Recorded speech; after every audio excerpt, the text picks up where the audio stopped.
No coração da Mesopotâmia, entre os rios Tigre e Eufrates, no século IX a.C., uma cidade modesta tornaria possível um dos impérios mais temidos da antiguidade.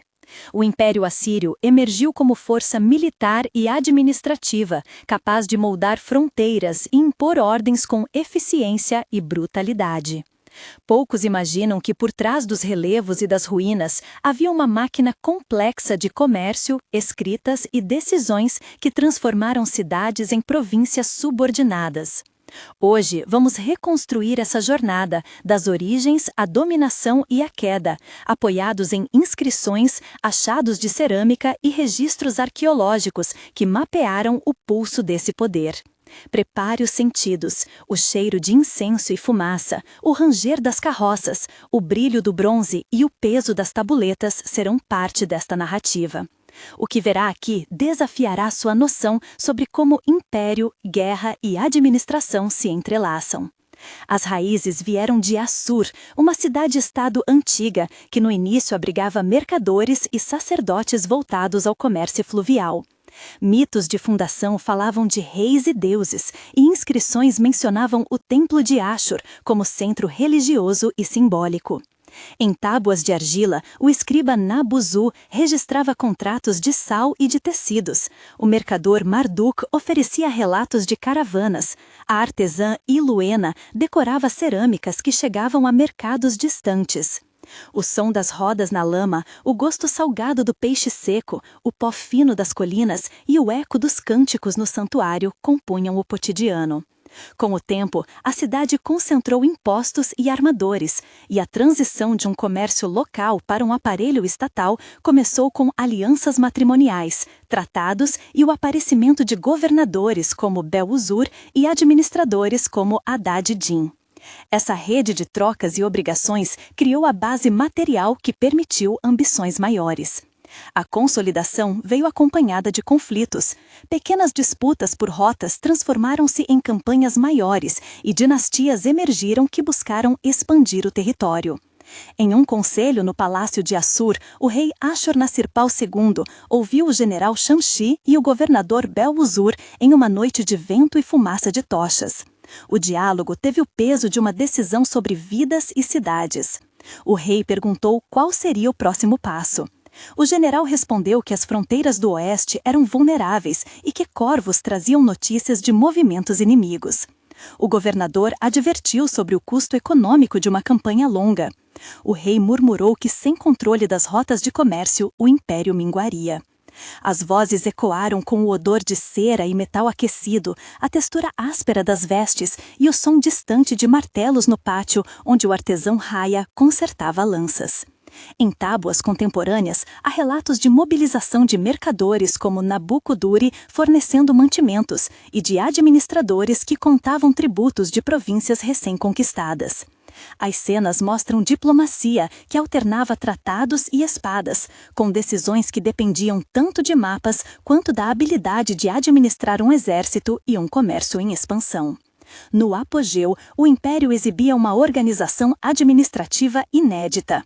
Tiglat-Pileser III reorganizou províncias, instituiu governadores e regularizou tributos, enquanto Sargon II e Senaqueribe ampliavam conquistas e faziam da capital um centro de poder. Arqueologia em sítios como Nimrud e Nínive revelou palácios com relevos que narravam campanhas. Escribas como Nabuzu e o cronista Haddad-Idin copiavam listas de tributos e administradores como Istaritu coletavam impostos e gerenciavam armazéns. Ao caminhar pelos corredores do palácio, sentia-se o frio da pedra talhada, o eco dos passos sobre mosaicos, o gosto das rações oferecidas às tropas e o cheiro de tinta das tabuletas recém-escritas. Técnicas militares incluíam carros, infantaria e arietes, enquanto uma burocracia burocrática registrava cada saque e cada tratado. Generais como Shamshi-Ilu e oficiais provinciais como Marduk-Apla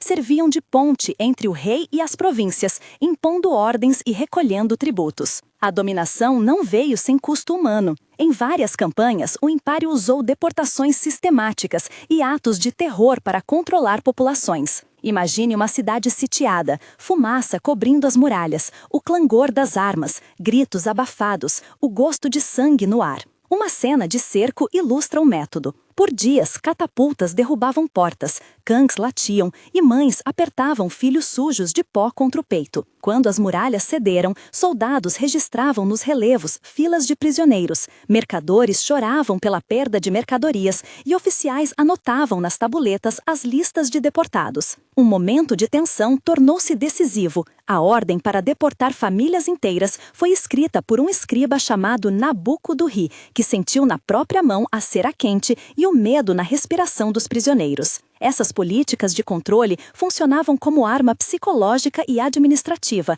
transformando cidades rebeldes em províncias obedientes, mas deixando cicatrizes que a arqueologia ainda encontra em camadas de destruição e em restos de cerâmica queimada. No calor da repressão, haveria debates morais e práticos. Em uma tenda de campanha, o sargento Marduk conversou com o mercador Ilúncar sobre o futuro das rotas comerciais. O mercador perguntou se o comércio não sofreria com tanta violência. O sargento disse que a paz imposta garantia rotas seguras. O mercador retrucou que segurança pela força afugentava fornecedores. O sargento finalizou que sem controle do rei não haveria mercado para proteger. O cheiro do couro, o som das moedas sendo contadas, o suor salgado no rosto e o frio da noite mostravam o contraste entre interesses econômicos e estratégias militares. Esses debates ressoavam em províncias onde governadores como Bel-Uzur precisavam balancear cobrança de tributos e manutenção do comércio para que o império pagasse seus soldados. Com o tempo, pressões internas, revoltas locais, campanhas exaustivas e inimigos renovados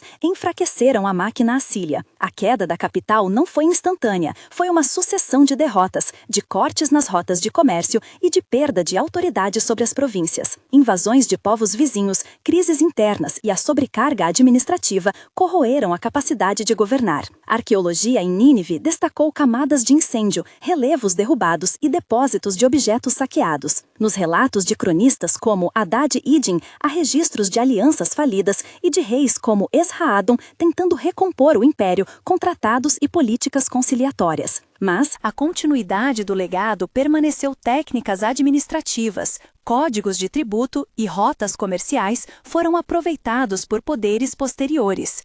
O que restou em ruínas não apenas contou uma história de terror e dominação, mas também deixou instrumentos de governo que atravessaram séculos. Antes de seguir, queremos saber a sua opinião sobre as decisões que moldaram esse poder. Qual atitude você considera mais decisiva para o crescimento assírio? Escreva A para comércio, B para reorganização administrativa, C para força militar. Sua opinião ajuda a entender como diferentes fatores se combinaram para construir o império. Comente abaixo e participe dessa comunidade de leitores que debate história com base em evidências. Seus comentários enriquecem futuros vídeos e nos ajudam a explorar temas com mais profundidade. Mas agora, retornemos à conclusão desta trajetória, observando o que as tabuletas e os relevos ainda nos ensinam. Ao final, fica claro que o Império Assírio foi forjado pela conjunção de comércio, leis, exércitos e a capacidade de administrar territórios distantes. As tabuletas cuneiformes e as peças de cerâmica são provas de um aparato que sabia contar tributos, organizar províncias e, quando necessário, aplicar deportações como instrumento de controle. Legados administrativos sobreviveram às ruínas e influenciaram governanças posteriores. Hoje, museus exibem relevos que mostram conquistas e atos de terror, e arqueólogos em centros como o British Museum e universidades citam inscrições para reconstruir cronologias. O convite é perceber que a história do Império não se resume à violência, envolve logística, comércio e decisões cotidianas que tornaram possível o domínio. Se esse recorte da antiguidade surpreendeu você, inscreva-se e compartilhe o que mais te marcou. Até o próximo vídeo, onde exploraremos outra sociedade cuja história ressurge das tábuas e das ruínas.